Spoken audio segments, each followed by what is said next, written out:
The first of all, this is my first visit to Madurai, this wonderful historic city. I am here to attend the party congress, 24th Congress of CPIM, and greetings to the whole population of Tamilnadu, and particularly our comrades who have made wonderful preparations for conducting this very important congress in our history of the party. Second, as far as this question of the impact of abrogation of Article 370 and 35A, that is special provisions of the Constitution of India, which were incorporated through the deliberations of Constituent Assembly of India in the constitutional frame of the future constitutional frame for the country as a whole. There were many other provisions which still exist, like 371, etc. in other states. For Kashmir, Jammu and Kashmir, it is a relationship with the Union of India. There was huge debate and discussion, and people of the country may not be knowing fully the history, how it evolved. It was not just only the wish of a few people here, there. The relationship evolved itself in a deep crisis in the period of British imperialists left and divided the country into two dominions, India and Pakistan. And then Jammu Kashmir, the only Muslim majority area on the borders of Pakistan. At that time, there was certain accepted norms for joining either of the dominions. The will of the people, of course, but more importantly, the ruler was a decisive factor. Jammu Kashmir was having a Maharaja Hari Singh, a Hindu ruler. Though the population was largely Muslim, he was reluctant to join Indian Union. He was opting for an independent, and it's only when tribals came from the Pakistan side claiming Jammu and Kashmir as an integral part of that country, new country, because being Muslim majority area. So it's at that time he asked for support from Indian Union, army from Indian Union to face that abnormal situation. You must understand fully. So it is in October 26 that he could sign the instrument of accession. After long reluctance, and just because they came and that was to be registered. So at that point of time, Constituent Assembly was in session. There were discussions, debates between the leadership of the country and the leadership of Jammu and Kashmir. Gandhi visited that state and he just emphasized that the will of the people must be there for this relationship. Unless the popular leadership is in agreement, there can be no stable relationship between the Union and Jammu and Kashmir. And that is how the leadership, Jammu Kashmir leadership at that time, under the that guidance of Sheikh Mahmud Abdullah, a towering personality, they and the leadership in the rest of the country, Pandit Jawaharlal Nehru, Sardar Patel, and many others, held negotiations for months together. Then only this relationship came into being. And this was negotiated. The relationship was negotiated. And it reflected in the deliberations of the Constituent Assembly as well. And 370 represented that process of negotiations, that process of agreement. So it evolved itself. Now, unfortunately, the RSS, BJP combined, the Sangh Parivar is misleading the whole population in the country. It was not something which was encouraged by Pakistan. It was the will of the leadership, the then leadership of the country, all shades of leadership, whether it was Pandit Jawaharlal Nehru, Sardar Patel, and others.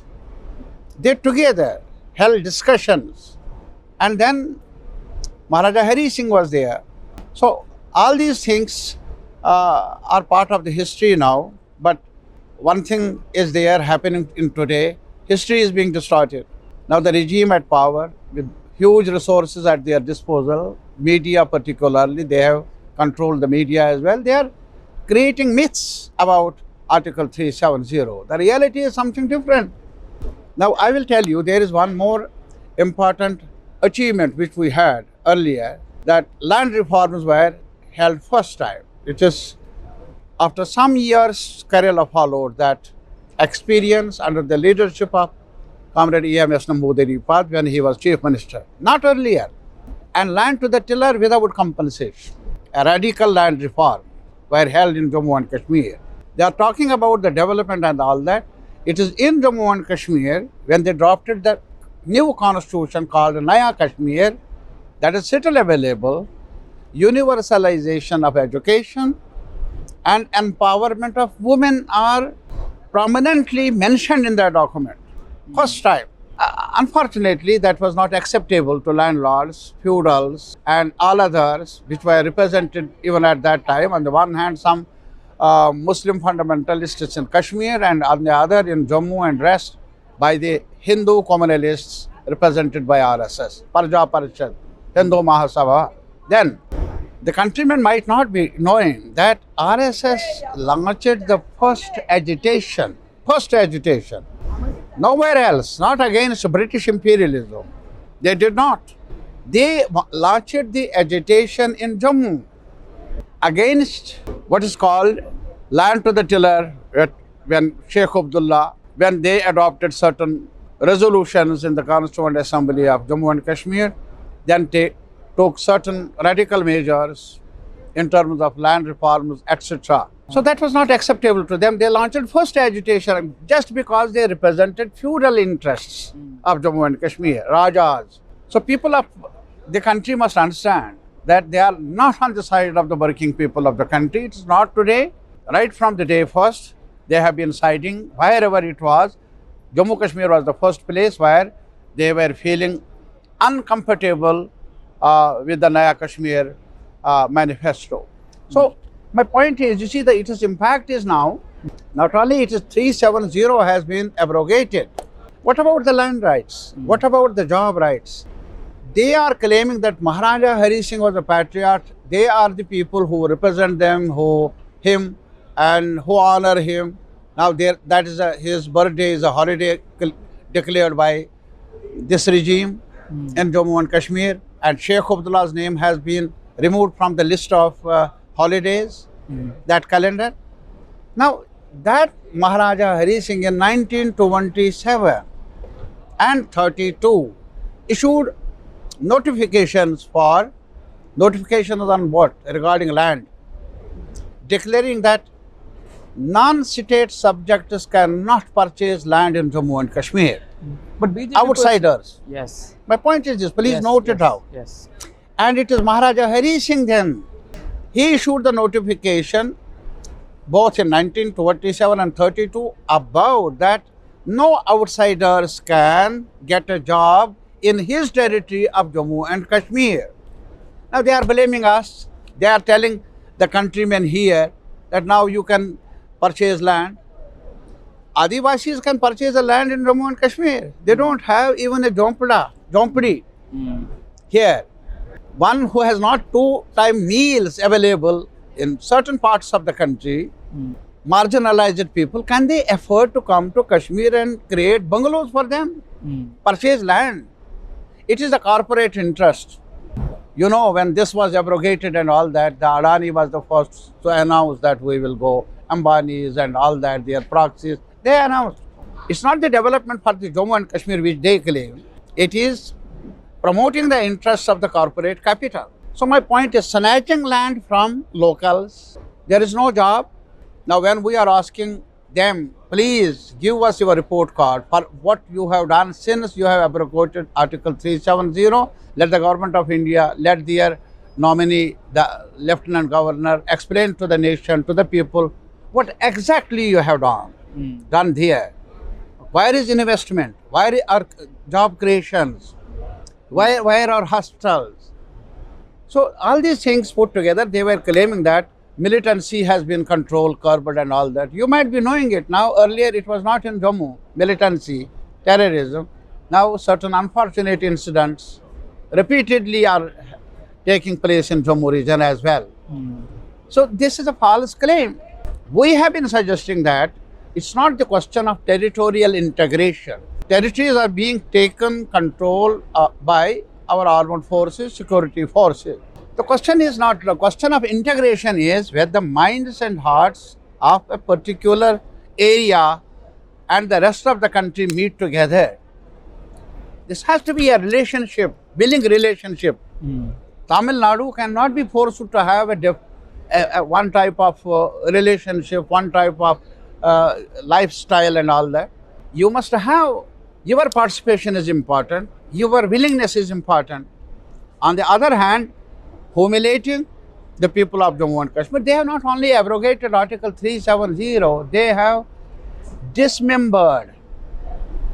We have a constitutional structure. We have a union of states and we have the states, the UTs and all that. There is not a single instance where you can just explain to the country that nowhere any state has been downgraded to a state of union territory. Only exception is Jammu and Kashmir. Only exception is Jammu. There is no constitutional provision. Even if you create a new state like in UP, Bihar and other areas, you have to refer it to the concerned assemblies for their opinion. You have to refer it to the public to get public opinion through debate, through discussion. While as whatever has been done on 5th August 2019, dismembering it unilaterally, downsizing it, that amounts to humiliation of the population. And that was done under the strict imposition of curfew. Have you ever that something is being decided in the assembly, parliament, and by putting the people respective areas about whom the discussions are being held in the parliament, they are not allowed to talk, they are not allowed to use phone, they are not allowed to use internet. Have you ever seen in our history, post-independence period? This has happened and the people of country, I am so sad that they are being misled. And that is why we, the CPIM, the left and many other secular forces have played some role, have to play some bigger role in future. So for the rights of people of the country, for the rights of the people of Jammu and Kashmir. And our concern was at that time, Comrade Sitaram Yachuri visited in those days, met me, and then it was possible to come to Delhi and we addressed the first press conference. We said that whatever has happened today in Jammu and Kashmir can be repeated tomorrow for the rest of the country. And that is happening now. Look to Tamil Nadu. Where are your rights? Funds are being squeezed, curtailed, and governor is interfering. What about Kerala? By hook, they are trying everything possible at their disposal to undermine the interests of the people of Kerala or Tamil Nadu or other areas as well. This is happening now. So it is what happened in Kashmir on 5th August 2019. That model is being repeated in the rest of the country. That is why we have to fight against these disastrous policies together. Then what are the important contribution of left movements, especially CPIM? We can't say we are a big movement. We are not. We were a big movement. Early days of freedom struggle. This Naya Kashmir document, which I had mentioned earlier, was in fact drafted by some left-leaning intellectuals. At that time, there was a left influence. But later on, you see, because of the conflict situation, and then we have undergone big uncertainties, and then the erosion of Article 370. And I must remind you that as of now, it is being propagated that 370 is the source of terrorism, source of separatism. The fact remains otherwise. When that area of the subcontinent was bleeding, Lahore was bleeding, and then our Amritsar, Jalandhar, they were bleeding. Even Jammu was bleeding. Massacres took place of minorities, Muslims there. It was in Kashmir that not a single communal incident took place. No attack on Kashmiri Pandits. Today, Kashmiri Pandits are, unfortunately, because of the terrorist violence, they were forced to migrate to other parts. Big miseries, no doubt about it. But Instead of supporting them, rehabilitating them, providing them some support, this government, BJP, has been just marketing their miseries. They have not done anything.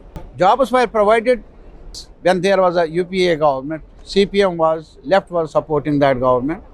And whatever rehabilitation programs took place, it took place in that time. Ask them one question: what is the employment package for Kashmiri Pandits? Where is any plan for their rehabilitation? What you have done for the last so many years? But yes, tears they can market. They are doing business with the unfortunate agony of the people. That's what their doings have been. And even now they are quite happy. Recently, after 7 years, elections were held. After 7 years, an area of Jammu and Kashmir remained outside the domain of the democratic system of the country. 7 years we were not having assembly. You might have not heard about other areas, I don't know. And when elections were held, they tried their best to influence the elections, to manipulate the whole process by using money, which they are using otherwise in other areas as well. But in Jammu and Kashmir context, a little more. Proxies, even Jamaat-e-Islami, once they declared they are terrorists, they are this and all that, they accused them, condemned them and all that. Now they encouraged them in that constituency where CPM candidate was contesting.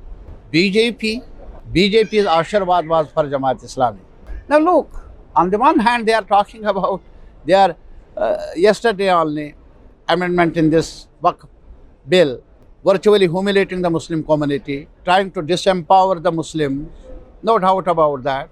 And on the other hand, they are joining hands with Jamaat-e-Islami in Kashmir, just to defeat the saner voices or voices which are secular. But people in Kashmir responded well, sent a message to those in power and the rest that we want a respectable life, we want restoration of our constitutional rights, statehood, and we want land protection, we want job rights. They sent a message. But now that is not being respected, accepted by the BJP-led government in Delhi. They are trying to make it dysfunctional. And only yesterday, 2 days before, Lieutenant Governor, the nominee of Government of India, has issued orders of local officers. Large number of officers have been shifted without any consultation with the elected Chief Minister there. Only yesterday, the legislature party of National Conference and its allies took place at Srinagar. I could not attend because of my presence here. And they expressed their concern that instead of fulfilling the promise made in Supreme Court, made in Parliament, made in different places for restoration of statehood, you are taking away even the rights of the ordinary rights of the administration to make it functional in a proper manner. You are snatching that right. You are interfering in even at different levels of administration to like us and dislike us, make orders and all that, without any consultation with the elected government. We adopted a resolution. Okay. The resolution is categorical: restore statehood, restore democracy in Jammu and Kashmir. And people of the rest of the country, most of them might be knowing that it is CPIM, it is the left, it is other secular forces, of course. They stood by the people of Kashmir. We are grateful for that at the hour of crisis. But we again have appealed here in that resolution to the entire countrymen, particularly secular forces, that Kashmir is passing through a very serious crisis period. They are confronted with a very unfortunate situation. They need solidarity. The people of the country must stand up and try to help the people of Jammu and Kashmir in their struggle for restoration of their legitimate constitutional rights. Thank you. Thank you. Thank you. Thank you very much.